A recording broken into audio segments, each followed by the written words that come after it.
Guys ഞാൻ നാളെ അവൻ്റെ കൂടെ ഒരു ഡേറ്റിന് പോകുന്നുണ്ട്. അപ്പോൾ നിങ്ങളുടെ കൂടെ കറങ്ങാൻ പോകാമെന്ന് പറഞ്ഞിട്ടാണ് ഞാൻ ഇറങ്ങുന്നത്. അപ്പം അമ്മ ഞാനും ചിലപ്പോൾ വിളിക്കും. അപ്പോൾ ഒന്ന് ഡീൽ ചെയ്തേക്കണം കേട്ടോ. ഓക്കെ. അയ്യോ നീതുൻ്റെ അമ്മ വിളിക്കണം. ആ ആൻറ്റി,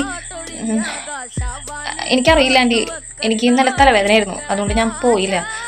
അവർ പോയോന്ന് എനിക്ക് അറിയില്ല, ഞാൻ ഫോണൊന്നും എടുത്തില്ല. പിന്നെ ശരി ആൻറ്റി. നീതുൻ്റെ അമ്മ വിളിക്കണ്ടല്ലോ. ആൻറ്റി, അവള് ബാത്റൂമിലുണ്ട്, അവിടെ ഭയങ്കര തിരക്കായതുകൊണ്ട് ഞാൻ അങ്ങോട്ട് നീക്കാം. അവൾ ഇറങ്ങിയിട്ട് വിളിക്കാൻ പറയാം കേട്ടോ. ശരി. ഇല്ല, ഞങ്ങളൊരു 6 മണിയാവും എത്താനായിട്ട്. ശരി.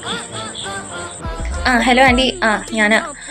അവളിന്ന് എവിടെയെങ്കിലും പോവാന്ന് പറഞ്ഞ് ഇറങ്ങിയിരുന്നോ? ആക്ച്വലി ഞങ്ങൾ എവിടെയും പോകുന്നൊന്നുമില്ല. അവള് ബോയ് ഫ്രണ്ടിൻ്റെ കൂടെ കറങ്ങാൻ പോയേക്കുക.